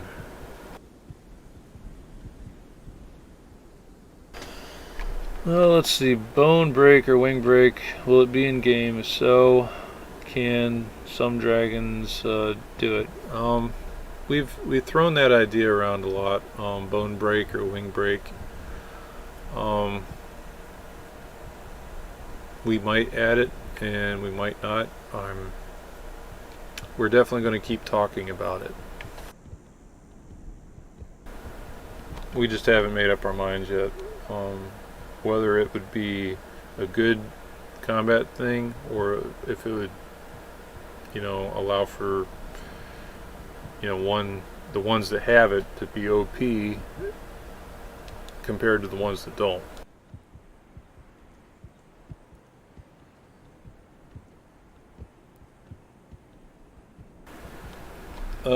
Idea for when the next update will drop with Swamp Snapper, new update, etc.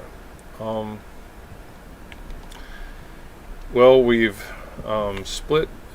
we've ported Day of Dragons from Unreal 4 over to Unreal 5, and I'm playing on Unreal 5 right now. So why you see this new lighting with Lumen and everything in the dangerous or the Dune Desert. map from the alpha. I'm able to now, I can update the Unreal 4 version that's in, you know, that's live right now. I can put out 1.n. The issue with any update I put out right now is that it creates extra work for me, unless it's something that I can easily copy over to the other engine build. So if while I'm working on the Unreal Engine 5 version, if something comes in that I can easily put into the game that's live now, then I'll do that and I'll update it. Otherwise, it's going to have to wait until 1.0 comes out.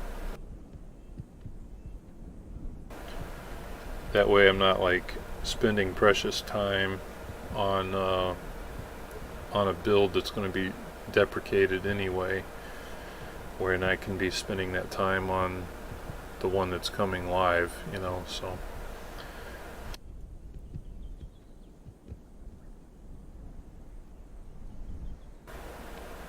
Which computers will Day of Dragons be playable on?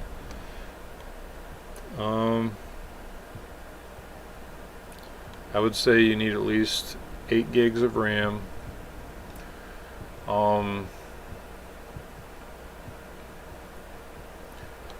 Video cards, you know, I would say, I'm not sure which NVIDIA card had, was it the 660? Is that the one that first came out with SM5? DirectX, you need a DirectX 11 or 12 video card that can, you know, that works with SM5 support, or has SM5 support. That might be a 660, GTX 660, 680, I think. It's been a while since I really looked into the different video cards. Definitely if you have like a 900 series GTX, you should be good to go. You know, 960, 980, 1060, 1080, 1070, you know, those cards should be fine. You definitely want to make sure you have like a video card that has a minimum of 3 gigabytes of video memory. So,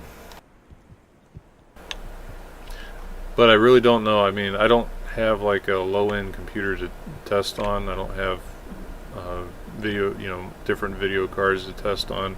I get that data from our testers. So when this build goes to the test server, you know, I'll ask what testers are playing with, you know, older hardware, and see what the lowest video cards that people are able to play on low settings are. So.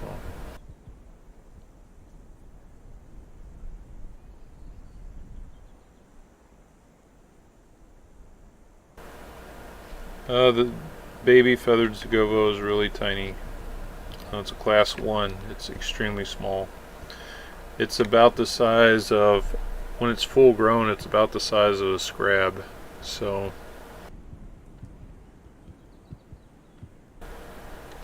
yeah, are you guys still thinking about the Hydra? Yeah. There's definitely a Hydra coming to the game. A 3-headed Hydra.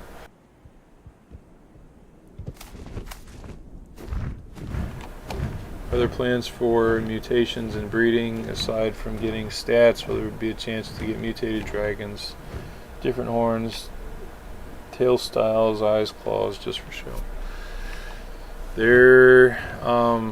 Those are things that we know are very, very highly requested new features, and they're definitely something that we're going to keep talking about. But you know, those things are like low priority, so that would be something that we'd come back to and look at after 1.0 comes out. Can we have chat tabs on top of the chat box instead of having to scroll through chats? Yes, I'm going to be doing some tweaks with the with the chat box. There's a lot of people that don't even know there's other chat channels. You know, they think there's only one chat channel. So yeah, I'm going to either add tabs or something that shows that there's other chat channels in the chat box.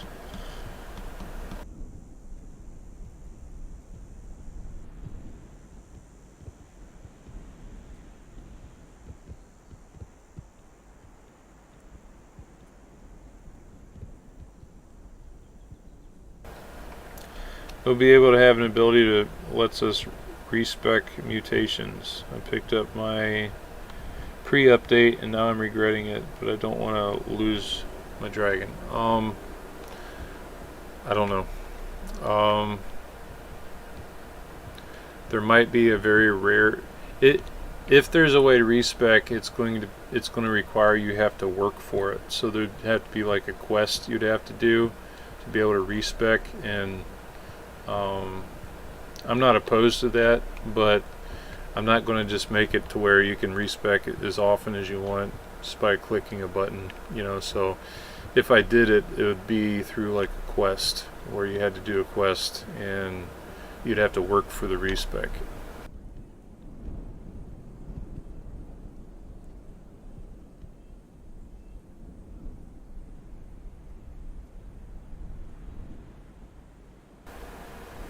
Will there be any changes to survival HUD UI? You know, I'm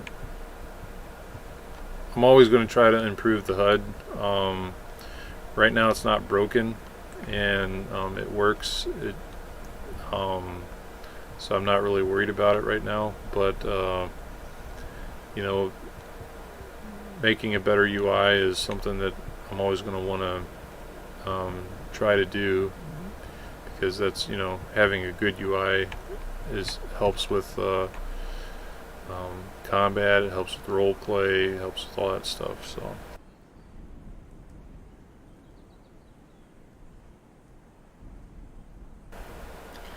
will the Ravager have a stronger fire blast than the Flamestalker? Their fire blasts are going to be very similar as far as damage goes. The Ravager's is going to be shorter range but more wide, you know, more of a wider area. So it won't have the range that the Flamestalker has. Ravagers are very close combat type dragons. They like to get really close, and they can deal lots of damage both with their Inferno ability, that, you know, by setting themselves on fire, and also their devastating bite.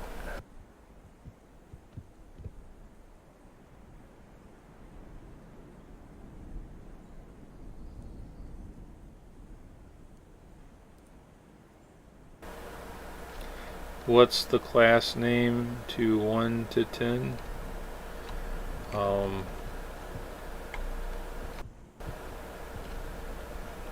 Well, class 1 is micro. Class 8 is Behemoth. Class 9 is Leviathan. Class 10 is Terror class.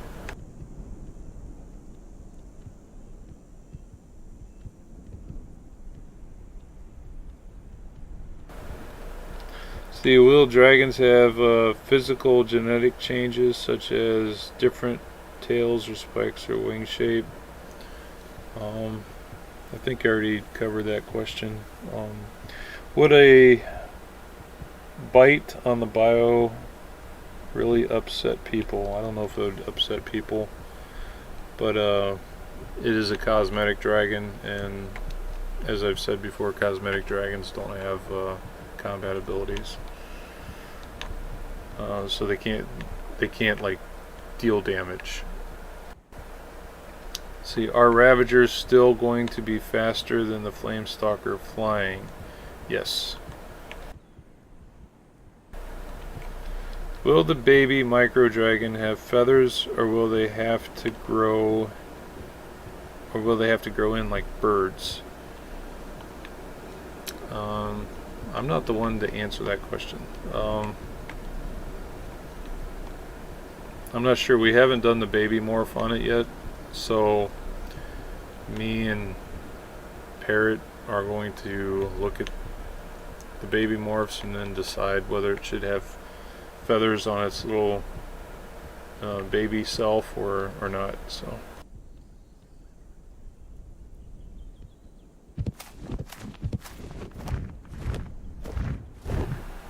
I can't fly while I'm reading the YouTube screen, so I'll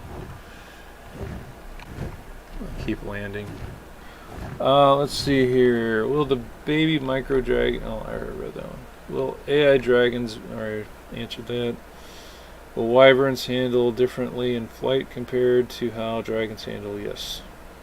Will some venom dragons resemble speed stingers or be able to cost themselves in venom? I'm not sure what they're going to resemble yet, but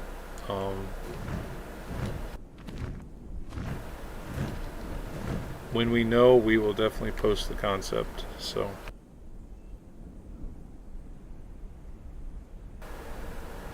are there any plans for a dragon with a dinosaur-like appearance, like Drake's, but with arms? Yes, we do plan on. Actually, the first bio dragon ever to be like our first bio concept was like a two-legged, like it walked around on two legs, but it had four legs, but it walked around on two, kind of like a dinosaur. It also had wings. Let's see, are Ravagers still fireproof? Yes. What changes were made to the Inferno Ravager? We've had to adjust its leg length. We've had to do some different work on its arms. Because we want to make sure it has a really good walk cycle and a run cycle, and the legs and the arms have to be, where the arms bend and how long they are, and how it walks on the ground. It can't have arms that are so long that it can't walk or run, and so it's got to have legs that are a good length and in proportion to its arm length. So that's mainly the issues we've been working out with the Ravagers, the arms and legs.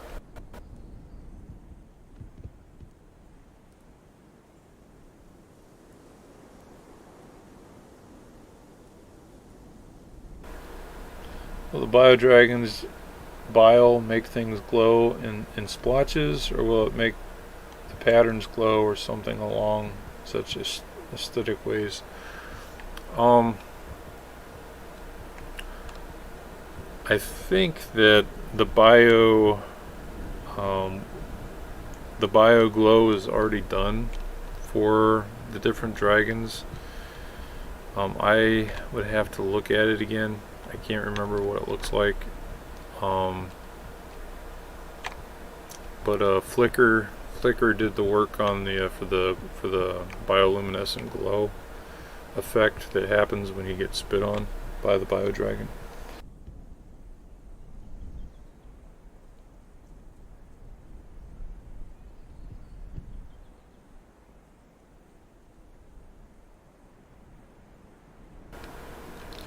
Are there water sources in the desert? If not, what's supposed to live in them? Yeah, there are water sources in the desert. I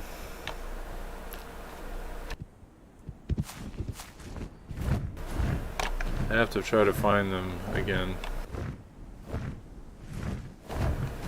There's oases in the desert. This is not the dangerous dunes that we're making in the mega map. This is the dune map from the alpha. And on this map there are 3 oasis. And I don't know where they're at. I am the worst person to find things because I'm really bad with directions.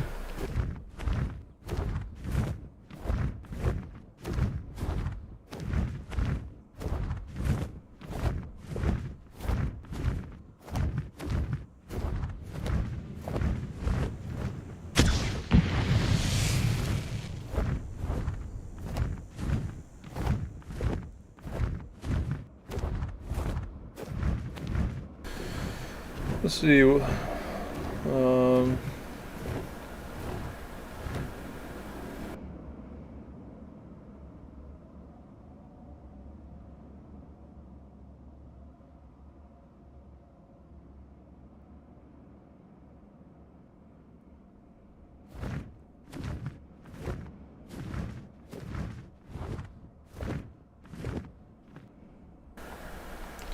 Will the drakes be able to surface climb, and will the amps be able to latch onto surfaces or ceilings?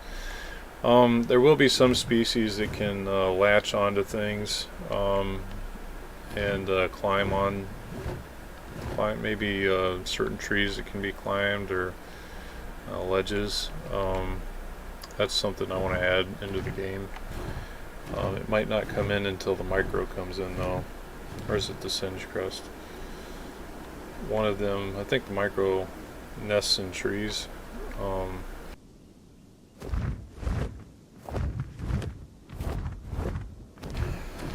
Will there be more AI than that we currently know of to come once all the Dragons elementals are... Yeah, there will definitely be more AI coming into the game. We plan to add... like, there's a lot of AI that we need to put in the ocean. There's, you know, I want to have AI in all the different biomes. I'd like to not reuse the AI in the different biomes. So, yeah, there's a lot of AI that we need to make.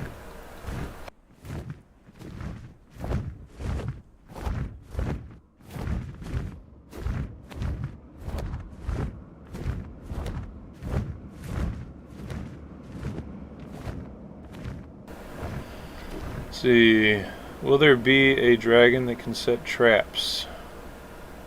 I don't know. Like, what kind of traps? Like traps in the ground, or...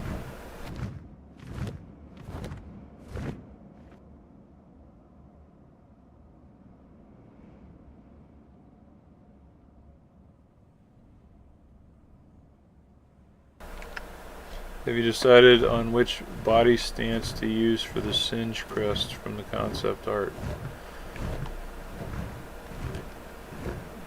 Or you mean for like when he's standing? Like for the animations?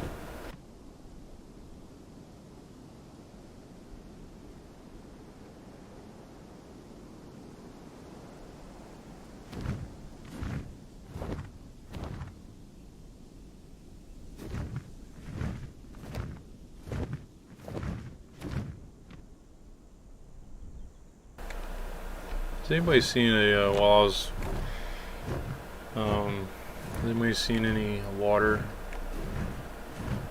trees? Do you want the cords? Am I close to any of them? The 900 south and 120 east. Go west. Which is the closest one? It'll be 979 south and 591 west.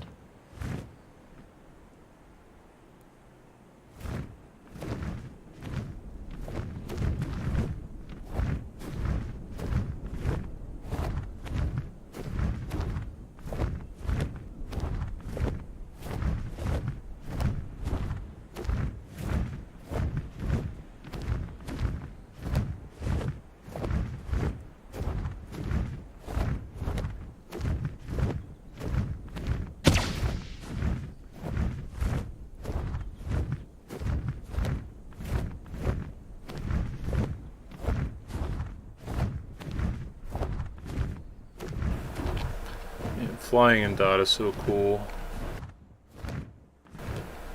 I never get tired of it.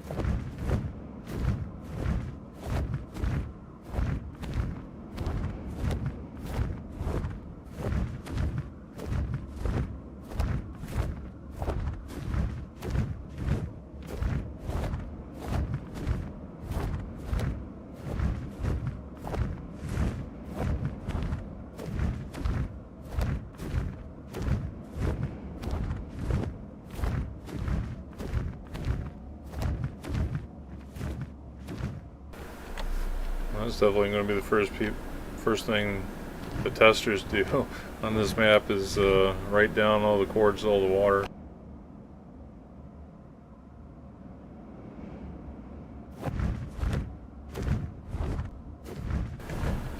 I see some trees. Oh, is this 3 ponds again?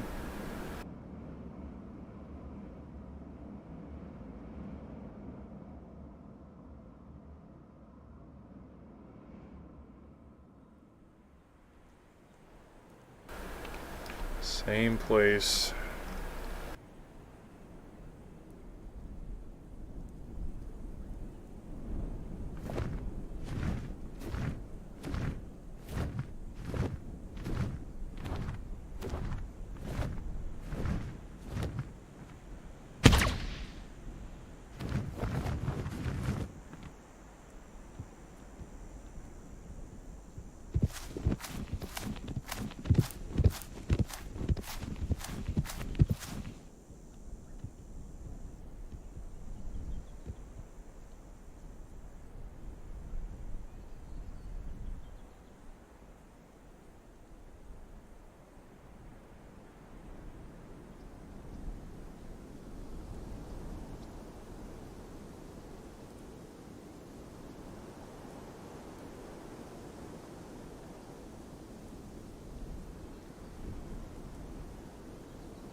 Those eyes are pretty.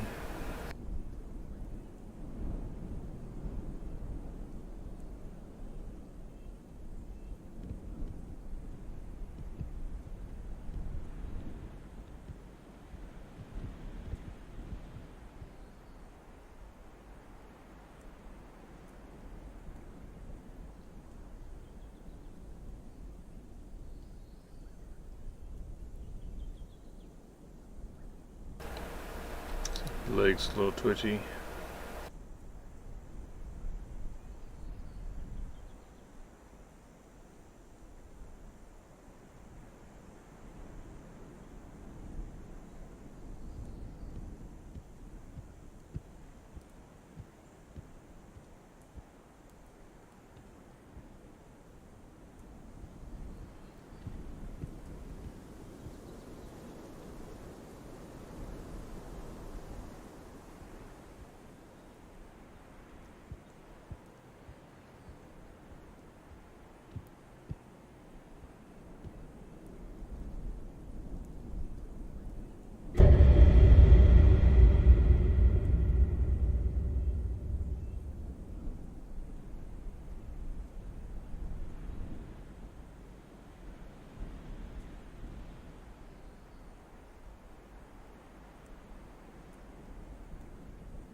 So anyway, I think that's going to wrap up our little UE5 preview Q&A. A lot of more questions are coming in, but it's pretty late and I gotta give my dogs a bath before bedtime. So Hope you all enjoyed the UE5 preview. Hope you got your question answered. If not, you'll just have to save it for the next developer Q&A.